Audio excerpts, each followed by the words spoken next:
Olá, queridos alunos do ensino médio, tudo bem com vocês?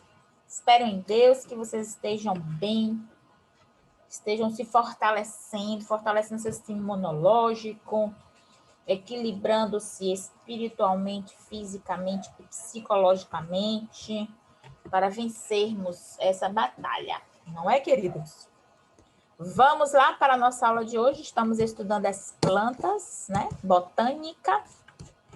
E hoje vamos estudar o grupo das pteridófitas. Coisa linda!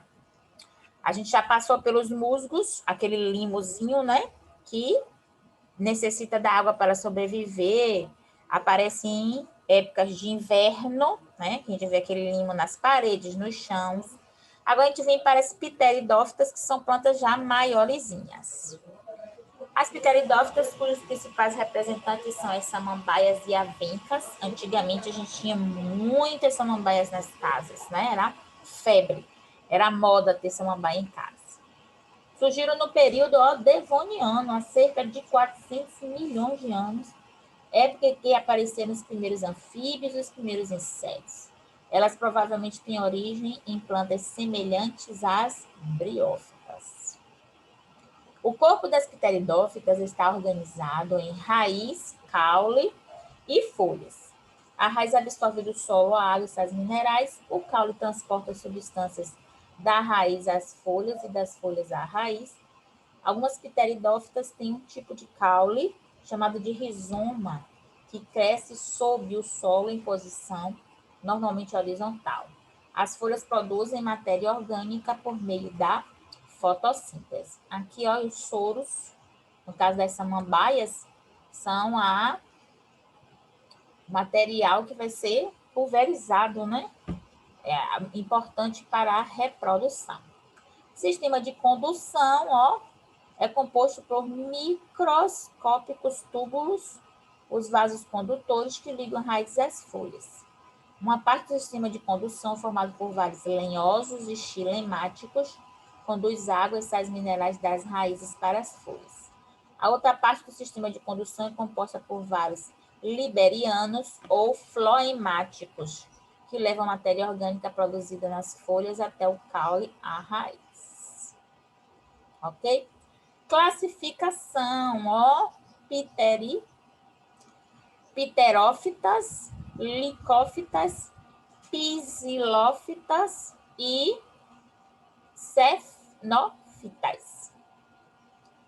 As primeiras divisões, né? As filicíneas geralmente apresentam caule subterrânea, paralela ao solo, a folha grandes, divididas em folíolos. As folhas jovens enrolam-se nas extremidades e chamam-se báculos. Ó.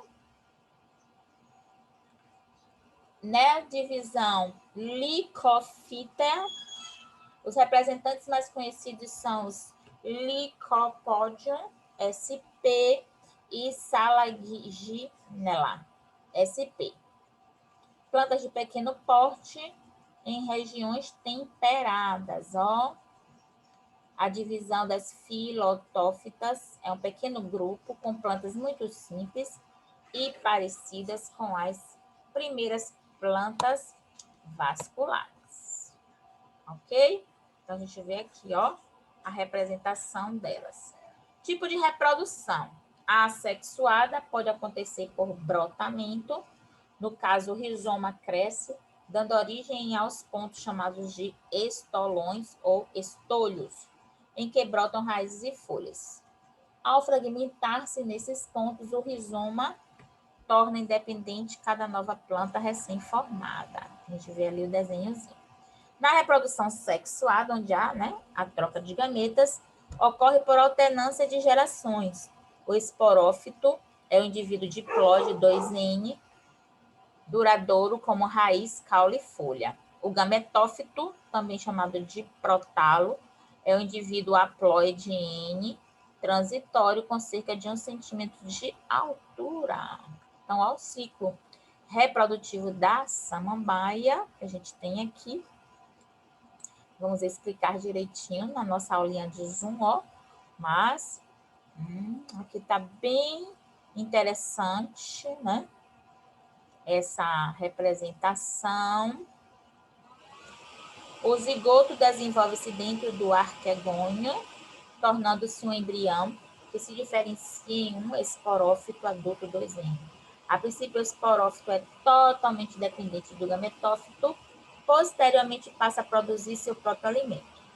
Em pouco tempo, o protalo desorganiza-se e o ciclo reinicia. Tá certo, meus queridos? Ciclo reprodutivo de uma licopodínea. As licopodíneas reproduzem sexualmente por meio dos estróbilos. Estróbilos presentes nas extremidades dos ramos originam esporângios masculinos e femininos. Os esporângios masculinos são chamados de microesporângios e os femininos megaesporângios. Certo? E aqui a gente tem as descrições e aqui um quadrozinho comparativo do primeiro grupo que a gente estudou, que foram as briófitas, e esse agora as pteridófitas, ó. O que as briófitas têm? Habitam regiões úmidas e sombreadas, as pteridófitas já preferencialmente regiões úmidas, preferencialmente. Não são obrigadas porque as pteridófitas já conseguem absorver água e nutrientes do solo. As briófitas não necessitam da água. A ausência de flores, frutos e sementes, também as pteridófitas não têm ainda flores nem frutos. Reprodução por metagênese, também. Órgão de reprodução sexuada, anterídeos e arquegônios. E no caso das pteridófitas, anterídeos e arquegônios também. Anterozoides flagelados, anterozoides flagelados. Ósfera única e imóvel, ósfera única e imóvel. Depende da água para a reprodução, mas já consegue absorver da raiz. Avascularizadas aqui já são vascularizadas, as briófitas não têm vários condutores, nem xilema, nem floema. Gametófito é a fase predominante, gametófito independente e transitório. Esporófito é a fase transitória, dependente do gametófito. Esporófito é a fase predominante, independente do gametófito. Aqui a gente tem também uma representaçãozinha. Tá certo, meus queridos? Então, vamos fazer essa atividade da página. Deixa eu ver aqui se a gente consegue. A página 13. Tá certo, meus queridos? Então, fiquem com Deus, tenham um bom dia e até a próxima aula com esse estudo nosso sobre as plantas. Fiquem com Deus e até a próxima aula.